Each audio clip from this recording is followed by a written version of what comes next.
एक श्रापित गांव, एक भटकती आत्मा और हर मिनट बदलता डर का खेल। घने जंगलों के बीच बसा था एक छोटा सा गांव, वैधनगर। चारों ओर हरियाली, लेकिन भीतर सन्नाटा। ना कोई आता था, ना कोई जाता। लेकिन पिछले कुछ महीनों से गांव में अजीब घटनाएं घट रही थीं। हर पूर्णिमा की रात एक शिशु रहस्यमयी तरीके से गायब हो जाता। ना खून, ना कोई टूटी खिड़की, ना कोई निशान, सिर्फ एक झूलता हुआ खाली पालना, जैसे कोई अदृश्य हाथ उसे हिला रहा हो। सबसे पहले मीरा का बेटा आशु गायब हुआ। मीरा ने उस रात सब कुछ बंद किया था, दरवाजे, खिड़कियां और बेटे के हाथ में तावीज बांध दी थी। आधी रात को उसकी नींद टूटी। कमरे में चमेली की खुशबू थी, ठंडी हवा के साथ, जैसे कोई लोरी गा रहा हो। पर जैसे ही उसने देखा, पालना खाली था, तावीज जमीन पर पड़ा था, कटा हुआ। लोग सुबह तक इंतजार करते रहे। तब देखा गीले पैरों के निशान लकड़ी के सूखे फर्श पर, लेकिन दरवाजा अंदर से बंद था। वो लौट आई है, सफेद साड़ी वाली औरत, जिसकी गोद से बच्चा छीन लिया गया था। अब वो अपना बच्चा वापस लेने आई है, क्योंकि तुम उसी घर में रहती हो जो कभी उसका था। S1। 50 साल पहले एक महिला कविता पर जादू टोने का आरोप लगा और गांव वालों ने उसके घर को आग लगा दी, बच्चे समेत। पर शायद बच्चा मरा नहीं था, या शायद वो इंसान ही नहीं था। अर्जुन नाम का एक साहसी युवक सच्चाई जानने को आतुर था। वो एक मंदिर में पालना रखकर रिकॉर्डर चालू कर देता है।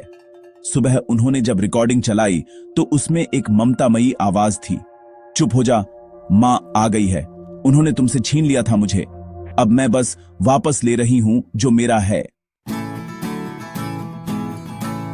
लोग कांप उठे। मंदिर का पालना अब फिर से खाली था और किसी ने कुछ देखा तक नहीं।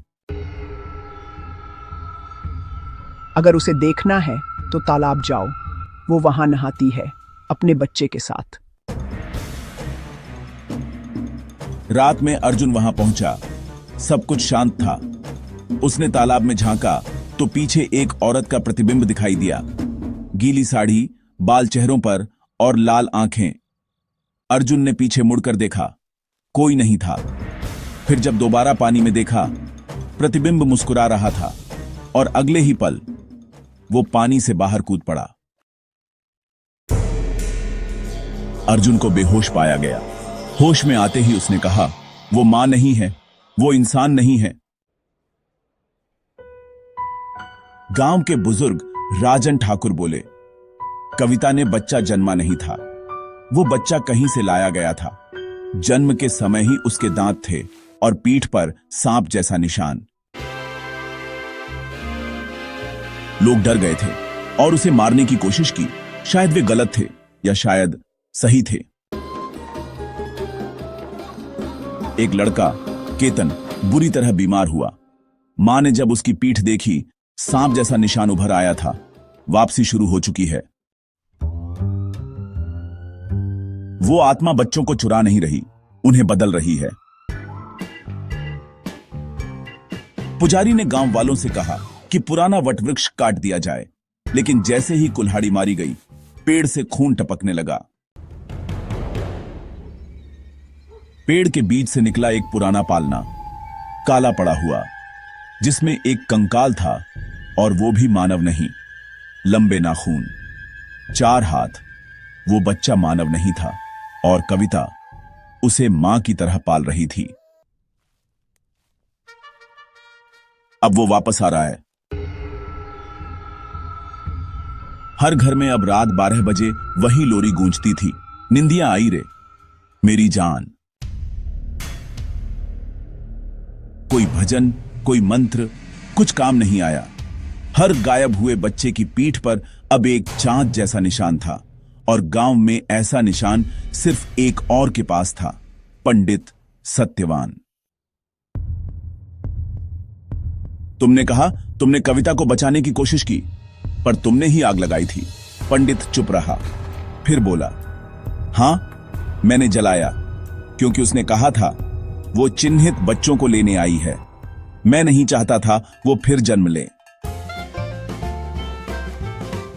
तो तुमने एक मां को जला डाला। असल में राक्षस तुम थे। पूर्णिमा की रात आई। तालाब उबलने लगा।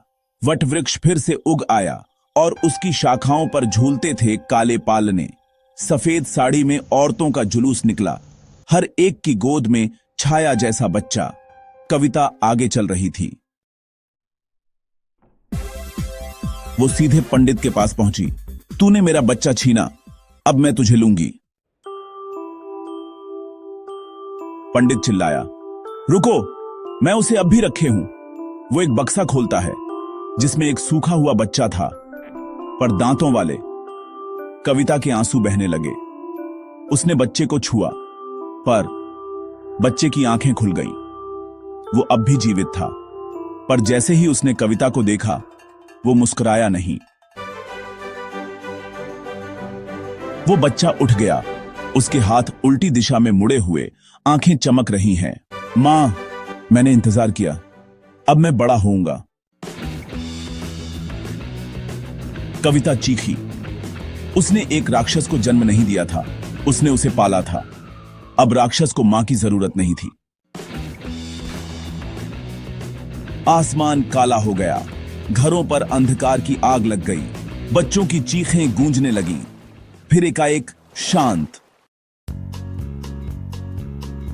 मंदिर, जहां अर्जुन सबको ले गया था, जमीन में समा गया। पेड़ पर पालने फिर से झूल रहे थे, खाली। पंडित के थैले से एक पुराना पन्ना उड़ता है। उसमें लिखा है, वो बच्चा औरत से नहीं जन्मा, वो तालाब और बलि से उत्पन्न हुआ। कविता बस एक माध्यम थी, अब वो फसल काटने आया है। आज भी वैधनगर की जगह एक खंडहर है। कभी कभी हवा में एक लोरी सुनाई देती है, निंदिया आई रे। और अगर कोई मां अपने बच्चे को लेकर उस तालाब के पास जाती है, पालना अपने आप हिलने लगता है।